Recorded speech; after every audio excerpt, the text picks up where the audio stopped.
Good evening, everyone. Welcome, Desh, and it's always good to see you. Thank you so much. Thank you so much, Jadev. It's always great to come here to your channel. Thank you. Yeah. So, Desh, as we speak, Hmm. Pakistan looks like on the brink of collapse because you have major MNC companies. They're closing operations, like the likes of Procter and Gamble. You had Microsoft, pulling out just recently. Then also brands like Tide, Ariel, Gillette, Oral B, Head and Shoulders, Vicks and Whisper. So it is said that the economic situation is so dire that Gillette's Pakistan revenue dropped by nearly 50%, 50. And also, so this looks like all the multinational companies are just closing operations in Pakistan because there's not enough demand to sustain their profits in Pakistan. So, what is happening in Pakistan? How do you see this develop? See, the thing is that when we look at Pakistan, we have to understand how the economy works, right? They do not have a whole lot of exports going on like in that economy, right? They, for last many decades, they have actually, uh, you know, like lived on just the doles, the grants coming in from US. And then, one day I was actually looking at this whole thing. How is it that Pakistan in 2008 was doing fine and suddenly it's on the verge of bankruptcy, right? In 2000, say 18 onwards and things like that. So when I look back, I really try to peel through the onion, the economic onion of Pakistan. What I found was that if you see how much they were getting from this hawala market and the narco terrorism, the fake currency trade that they were doing, and also all the terrorism stuff that they were like trying to do here in India. Like you'll see the amount of money that they were getting was huge. So like it was in billions of dollars, right? Like in fact, they were actually picking up more currency note paper from De La Rue, uh, same currency paper that India was using. They used to pick up more of that currency paper than India would pick up. So in any 1 year, the amount of currency that RBI was, bringing out in the country, Pakistanis through fake currency network were bringing out even larger than that. So basically, like it was a very strange kind of situation that the Indians were not only paying for the Indian economy, but they were also paying for the Pakistani economy in many ways, right? so so when a country does not have any exports, when its army runs every factory from cereals to diapers to everything else. In fact, in one of the recent discussions on one of the channels, Pakistani channel, it also came out that even the water, the water tankers that are like sent in like different localities because the water is not there. Even the water tanker business is owned by the Rawalpindi or the Pakistani army. So when the army owns everything, when there is no real competitive business environment, then then you really do not have a whole lot of real economic activity going on. What is really happening in Pakistan in the name of economic activity is a real estate business that like nothing happens, people just buy and it keeps on growing. The land prices, and like people think they are really rich and they have done a lot. They are in a very bad situation right now. And they have been, and like somehow, whether it is Saudi Arabia or China or US, they have been just like keeping it up, and not letting it fall down. Like otherwise, it would have, its economy would have completely collapsed by now.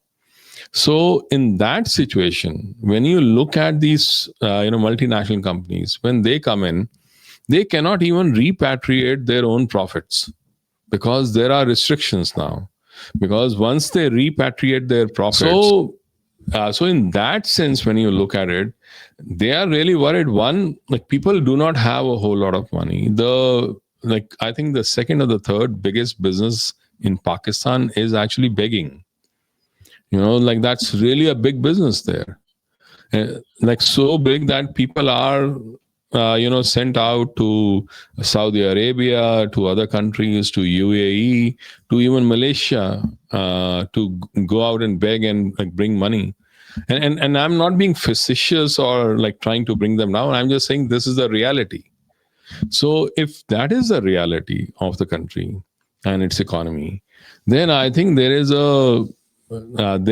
only so much demand that it can generate. Its entire economy, as far as the like is run on the imports, they do not make anything. I remember when I had like initially come to the US way back in the 1990s. At that time, I remember the Pakistanis I had met would say that, at that time Hyundai and Honda had just started coming, right, at that time. So they would say, well, like, what kind of cars you have? You only had Ambassador and Maruti and all that. And we have like Honda, Toyotas, and this and that. And my response always was that, well, like, whatever you have imported. Whatever India has, India is making in house. And the OEMs and the other, like related the companies and operations, they will actually ensure that tomorrow India actually builds better cars, better vehicles, and better manufacturing factories. And that's exactly what happened. They kept importing, and India kept building. So the difference today is very, very clear because it has really come home to roost now. So I'm not surprised that it is happening because their economy really has absolutely no strength. I'm really surprised when the Pakistani economists start talking about economics and how the economy can be. I'm like what are you even talking about? Like you have an entire pot which has absolutely nothing in it, and you are trying to prop it up with what? There is really nothing in there to prop it up with. So it's a very, I mean, like if one day and China has been asking for money for its own loans that it has given once they come for repayment. So the situation is going to go from bad to worse. Like, I don't foresee Pakistan's economy lasting very long unless and until US actually starts pumping money in, and even that money is actually taken by all the elite, the army, the politicians, the top politicians, and they go out and buy lands and businesses and real estate in London, Dubai, in New York. So what can you say? Yeah, so especially after demonetization, that was the first huge blow for the Pakistan economy when Modi ji announced the demonetization, if you Right. remember. And so after that, they always asked World Bank for a bailout so many times, multiple times, and even with Saudi Arabia, they asked for a lot of aid money. See, all the doors were shut, right? In fact, after the demonetization, like one of the guys who used to run the biggest fake currency note printing factory there, and who had bought a lot of currency paper, from De La Rue at that time actually committed suicide, and that news had come out. See, the thing is that they they suddenly came to a point where all the doors for them were closed. Now they were left alone, and they somehow had to survive, and they had nowhere to go. So all the avenues that India was providing them, and one by one it got closed. Like even Hawala got changed because of UPI, and how like everything was traceable. And then the terrorism came down. And there was a big assault on the narco side as well. So over time, slowly they have realized that there is no way to go. Yeah. So also the fact that now they're losing control over POK. The people in POK are revolting because they want demands like tax relief, subsidies on floor and electricity, and completion of certain projects. And they don't want certain people. 12 assembly seats they want it abolished. So they're losing control of not only their own country but also POK. Correct.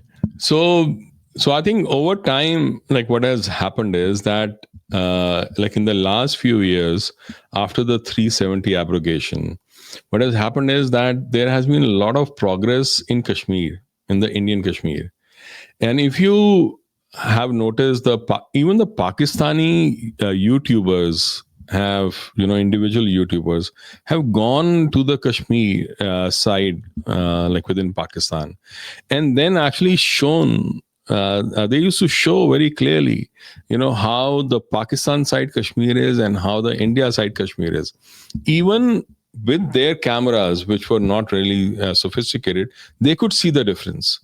People who were coming from that side of Kashmir were telling people from this side of the Kashmir that you guys are in a really bad situation because like we have everything, and there is no dearth of any like water, food.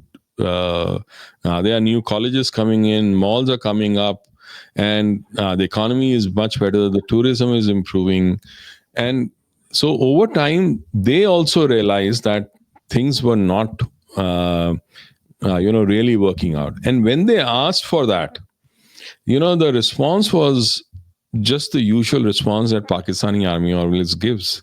The way they had dealt with Balochistan, that is exactly how they were trying to do with Kashmir. And there is only so much that people can take. So in a way, like if you see, over the last few months, there has been an escalation, right? And the security forces have been, responding with with a lot more, force and, aggression.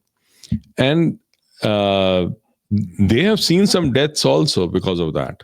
So if, like some reports are actually saying that 12 people are already dead. So if that is how they are going to handle the situation, then things will go out of hand, and that is exactly what is happening.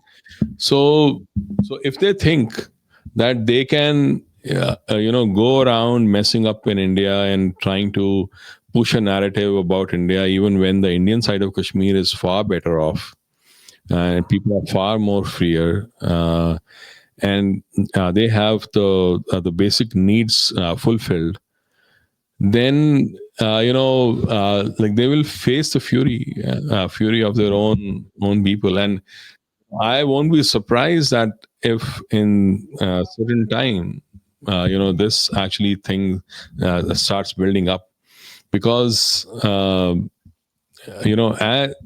see, the alienation of the uh, Pakistani groups, like at least the ethnicities, from the center, which is owned by the Punjabis. See, I like people say, "Oh, Pakistan is a state for Muslims. It's an Islamic country." I always say no. It's actually a Punjabi Sunni country. That's what it is. It is owned by the Punjabis. It is run by the Punjabis. It is dictated by the Punjabis. So much so that even in their own cricket team, the non-Punjabis are actually sidelined in their bureaucracy, in their army. Musharraf was always, they tried to sideline him because he was actually, like not a like Panju. So they had their own, like he was called Mohajer, right? Like people who came from India. So all this thing of undermining everybody's language, like throwing out Kashmiri language and pushing Urdu there. All these things have their own repercussions after some time, and that's exactly what is happening there. So, so all the non-Punjabi states will see escalation of all this because they are also seeing, right, how their resources are actually used more by the Punjab, and Punjab's resources never come out. So, so there is an understanding of that. Like watch any intelligent discussion, even on the cricket matches, even on the cricket team, and you will realize that there is a Lahore group and there is a Karachi group. Karachi group people are always sidelined, always. That is how it works there. Yeah. Also, what is hilarious is that you had this match in Dubai where the PCB chairman, he just ran away with the trophy and took it back to Pakistan. Right. So that's the kind of situation you have in Pakistan. Yeah, because see, the thing is, like people say that many people in India said that India should not play a match with Pakistan. Well, I understand the sentiment, but in terms of geopolitical, maneuvering, I think that was a smart move. See, the thing is, many people may not remember the Sharjah time in 1990s when India was beaten by Pakistan again and again, and like it was all stage managed at that time. The umpires would like behave in a certain way. The entire schedule was done in a certain way, and the Indian players remained rejected. And the morale of the entire country was really beaten up at that time. And at that time, India made a decision that they would not play in Sharjah because year after year after year, the morale in India was actually breaking down in front of the Pakistanis, when they were playing in like with Pakistan. So now the tables have turned. It like it would make geopolitical sense for the Indian government to actually go ahead and stage such matches, and the reason is because when they lose, like anyone, India side or their side, like when they keep on losing and no matter what they try and they still keep losing, the kind of hit it has on the morale is just tremendous. So if India's government was looking at a 360-degree psyops operation, then this match was actually one of the most strategic, step in that. So, I think like India did well to win the match, to do all those things, and to make it into a like nationalist kind of a thing, and like almost like a battle. And I think PM Narendra Modi also like actually tweeted in the same sense, and the idea was clear about what he was trying to do. So he was actually trying to turn the tables from what used to be. So now, like Pakistanis in general see themselves as people who have been losing, right? I mean, they can say whatever the heck they want to say about the Operation Sindoor and like what they think they did. People there know what happened. So, so I think it was interesting what this Mohsin Naqvi did. And I'm not surprised at what he did, because he really had no answer to that. But kudos to Surya Kumar Yadav and the team, and the way they behaved after that, in the sense that, like, they were not perturbed. They took it in their stride, and they still had fun. So I think it was the right thing to do. So now, Deshti, you have Trump. Now he has signed some sort of crypto deal with Pakistan, if you remember. And Right. also, Asim Munir was seen with Shehbaz Sharif, with a briefcase showcasing rare earth minerals like a salesman. So, what is going on? How will Trump exploit this situation in Pakistan? So So whenever Pakistani army feels it is down and it has uh, no further options on, like, no good option, then one of the things that it always tries to do is sell its location, its land, its whatever assets it has. So when actually Trump had done the crypto deal. The crypto deal was to tokenize the national assets in Pakistan.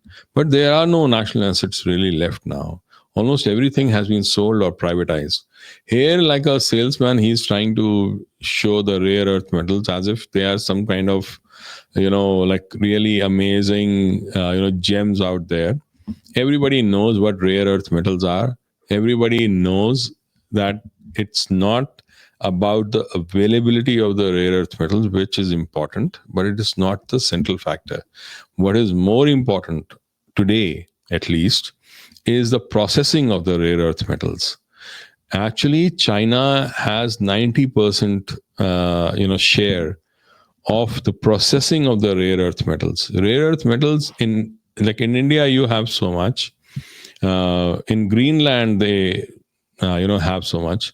So to try and showcase what Pakistan has is kind of facetious. But if he thinks that that can like showcase some kind of Kohinoor that he's taking to Trump, well, he can think like that and he can be happy in that. But the real thing is that nobody, like, Pakistan has absolutely no capability to process the rare earth metals.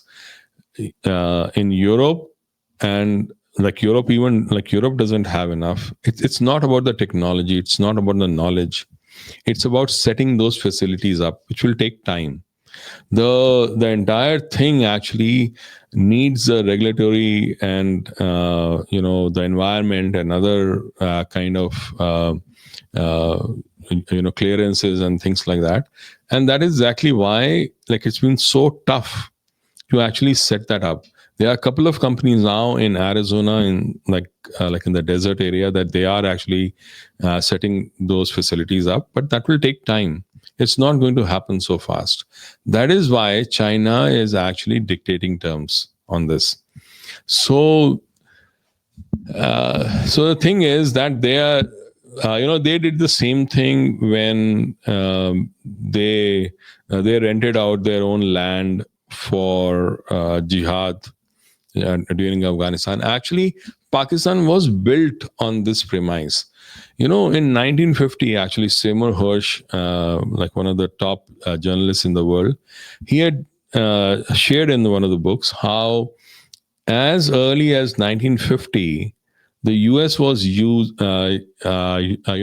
the air base in Peshawar or somewhere like that for their B-2 bombers. And those B-2 bombers were actually doing surveillance of the Soviet area, right? And they, like, one of the B-2 bombers actually was gunned down, and I think there was an issue, which was a big issue after that. And that B-2 bomber had flown off from the Pakistan airbase. In fact, the Noor Khan airbase, where the attack happened, was known to be American airbase. Like, some people within Pakistan say that even Pakistanis were not allowed to go there. So the thing is that Pakistan has was created with the premise that it will be available for US and UK to actually do whatever they wanted in terms of the geopolitical surveillance of Soviet Union and against Soviet Union. So I think many commentators say, and I totally agree, that that was part of the deal for partition. So when the country was built on that premise, was created on that premise, like how can it ever differ from or go away from that? Even today, like it's behaving the same way. Yeah. So from the spectrum of Modi's side, Modi is surrounded. India is surrounded by all unstable neighboring countries, whether it is Nepal, whether it is Bangladesh, or now Pakistan. So going forward, how do you think Modi and Ajit Doval will handle the situation? So I think this is, see, as far as instability or instability of Nepal is concerned, or Bangladesh is concerned, or Pakistan is concerned. I think in terms of its understanding, in terms of the human intelligence, in terms of how they have understood that entire place, and also like factored everything within the Indian geopolitical responses, I think that has been happening for quite a long time. In fact, when people talk about Operation Sindoor, people say like very correctly that it is like it was a triumph of the Indian Air Force and also the Indian military. But nobody realizes that it was a bigger triumph of Indian intelligence. The kind of intelligence that was provided to do the operations that the Indian Air Force did was phenomenal. In fact, there was a very small piece of, a report that I had read in Times of India some years back, on I think page 3, page 5, or something like that, which said that the ISRO had mapped almost 80% of Pakistan, and that was a few years back. By now, they would have mapped everything. Mapped in the sense that like there was every area, every place had been like under surveillance and like understood what it was. And this was just on the technical side. The human intelligence would have given even more information.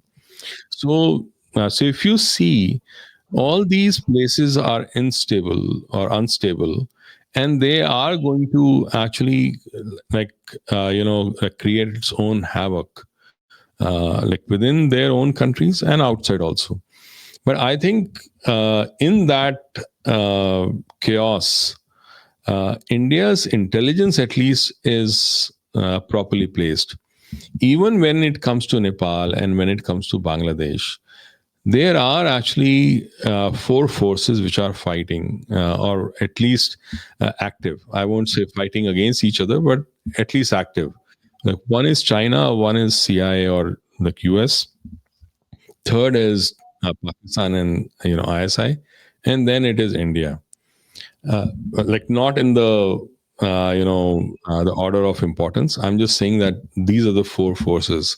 Some are working with each other, some are working against each other.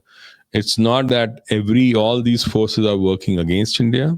It's also not that all these forces are working for Pakistan. They are working in different capacities at different times. The smart Indian operation would be that they, on case by case basis, they work with the different forces and do what is needed to be done. Yes, one set of forces may have started what happened in Nepal and what happened in Bangladesh, but what will be important is who controls during and after the chaos. So that has not been like firmed up yet, at least in Nepal. In Bangladesh, things can change in a matter of or few days. Pakistan also the same thing will happen, because India really has quite deep, you know, like penetration, in that country. So I think yes, chaos adds to a lot of worry.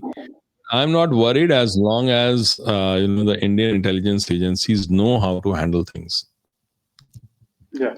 So coming to the last point, Desh, now Rahul Gandhi went to Columbia University in Colombia, and so what is he said that the democracy in India is under attack. So now he is he being advised by the likes of Sam Pitroda, is or Alex Soros. So what is happening? He has forgotten about the Bihar election, which is very close. So what is happening in his mind?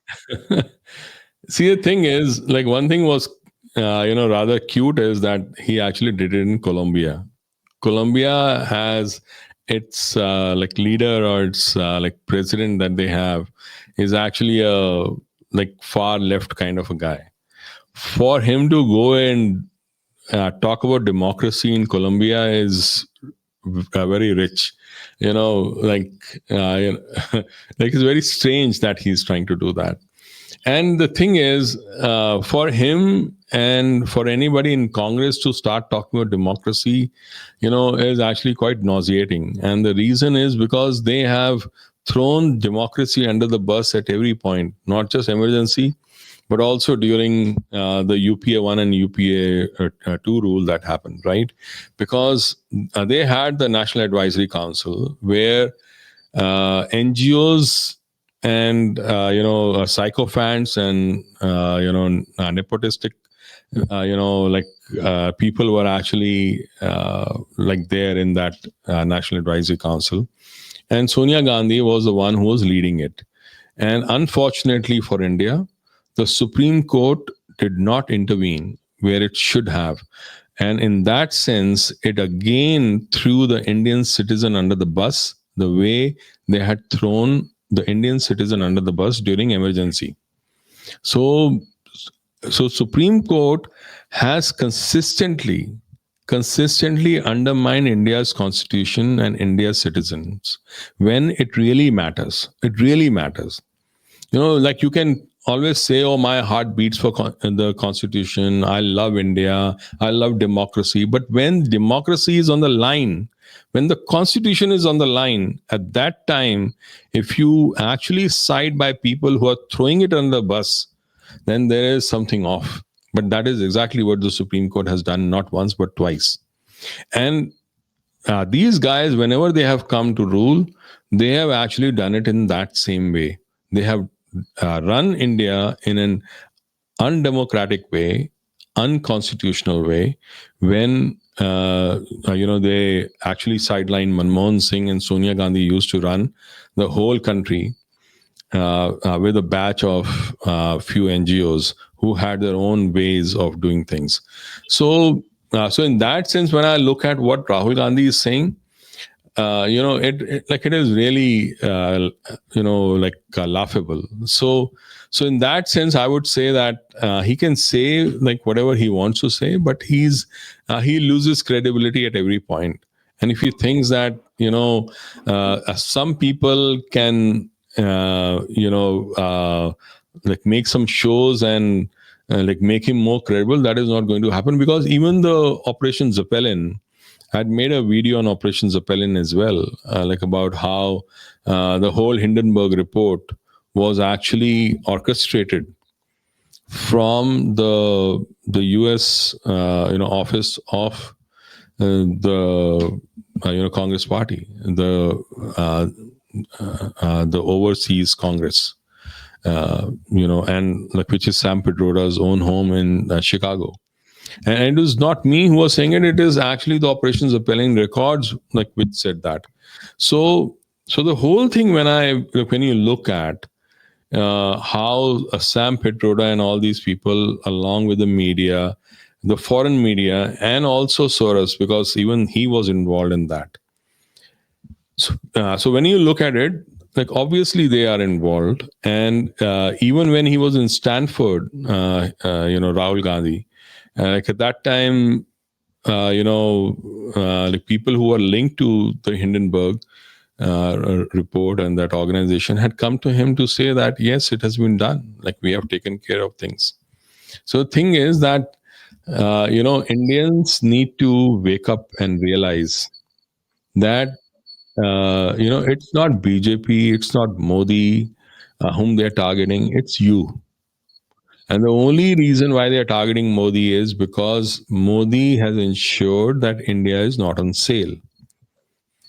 And, they cannot tolerate, they could not tolerate Lal Bahadur Shastri. In fact, Indira Gandhi would keep going everywhere and say that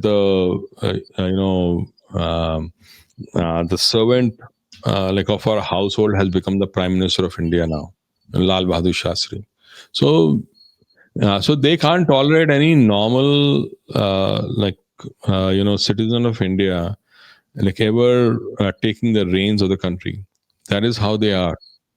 So and that is how their psyche is. They just cannot tolerate. And again they have shown that, whether it was Mani Shankar Iyer saying that he can sell chai here and he's not going to anything get anything more than that, or like later on when he was chore and all those things he was called. So the thing is that we have to realize, everyone has to realize whose life is really on the line. It's not Modi, it's you. Yeah. Also, Deshji, you had this UP cleric Tauki Raza, who's the mastermind of I Love Muhammad movement in Bareilly. He served as a Congress MLC once, so you can see how the links are tying in. Right, it's a very vicious campaign. I mean, the idea is if any of those stickers that they have is found on the ground or anywhere else, they'll use that as a pretext to create a riot, and that is what they have been trying to do as well. So I think it is important that these things are handled with a very strong hand. And I don't know why it keeps on happening in India that for every issue, people have the freedom to actually go and stage riots. That should not be allowed at all. No matter who it is, no matter which group it is, if anyone tries to riot, they should be taken care of right away.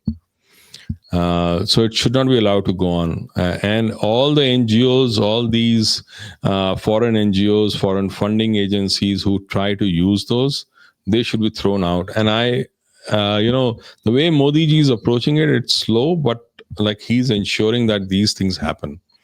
And it's very, very important that, people realize this. Yeah.